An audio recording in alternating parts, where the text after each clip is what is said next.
ndashimye cyane izi nyigisho z'umugambi ku kijyanye no kwitaho amagara, kuko ibyo twakora byose tudafite amagara meza sibaza ko twabishikako.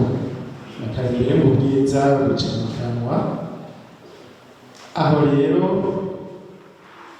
kugira ngo dushobore kugira ayo magara meza, twumvise yuko hari ibintu byinshi dutegerezwa gukora.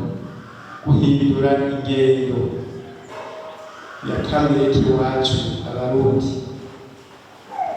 hakabaho kwambirira kure ibijyanye no kwandagaza umwanda, kwandagaza amazirantoki aho ariho hose.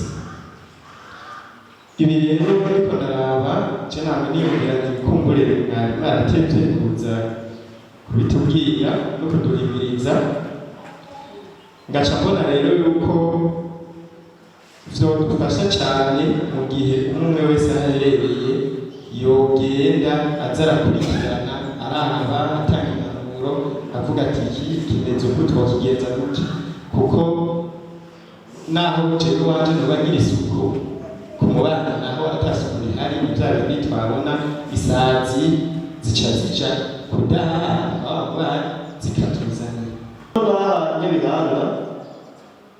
Novuga yuko iki gikorwa twabwira icacu rero cokorwa abenegihugu bose bakabigisha yuko atari kuja kugura y'amabati, atari kuja kugura y'amategura, kabe gasakaje ubwatsi canke amahuwa, mugabo karasakaye, hanyuma kabe gakurwa naho yoshirako ibiti, hanyuma ashizeko ibiti akaraba ukuntu asigaye ntonto imwe izoja ko wa murumyo. Ivyo mubikora kandi hakoze uburyo buke. Shonda nkarabe simpaka baza bagende bazane bimwe by'ibikoresho bigezweho, akabido agatoya agashiramo ubundi w'ikaramu, agasogaza ko isabune yashizemo amazi, arakaraba neza vyonze kandi bikagenda neza. Na bwa bucafu bwabikiza w'abana bonka canke abariko barafungura akawukuraho kandi bikagenda neza. Rero abo bikora abohimiriza ne bande ca dutangura kuri jewe. Urazi imitumba y'Inyabihanga hariho abo baba muri komine n'abasumvye imitumba murabakorerako.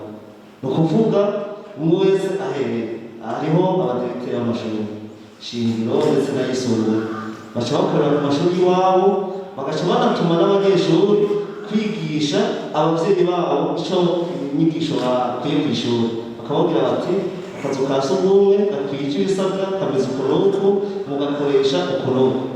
Shimwe amajambo yakwiye gukoreshwa cyane cyane abiri, niho bavuga ijambo isuku bakavuga n'isukura. Iyo bavuze ikintu kijanye n'isuku n'isukura, rero bari bari ngaha nabona umenga mu maso y'ababyeyi harimo n'amajambo yakoreshejwe kuko mwakaza ngo dushire kure imbabaramajwi. Iyo avuzwe wamenga havuze ukunamika amaso. Ayo nayo majambo abiri yari yavuzwe, hari amati nk'umuvyimbi. Aho numvise umenga ayo majambo abiri twari dukwiye bwa mbere gutahura ibijanye n'ikintu bise isuku n'isukura.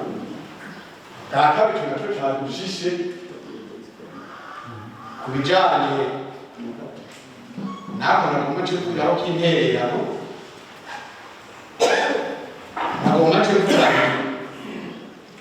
ico kintu mu vy'ukuri numvise ko amajambo abiri yakoreshejwe yanyuma ko umenga yakukozeko nanje nakuvuge mu ntererano ndavye abatumye runo ruganda tugiye, ahubwo utaja kunyegeza ayo maso, ahubwo rya jambo yariko radutera ingorane ritakiri ingorane, twiha amashi. Murakoze. Tugiye gukora ibishoboka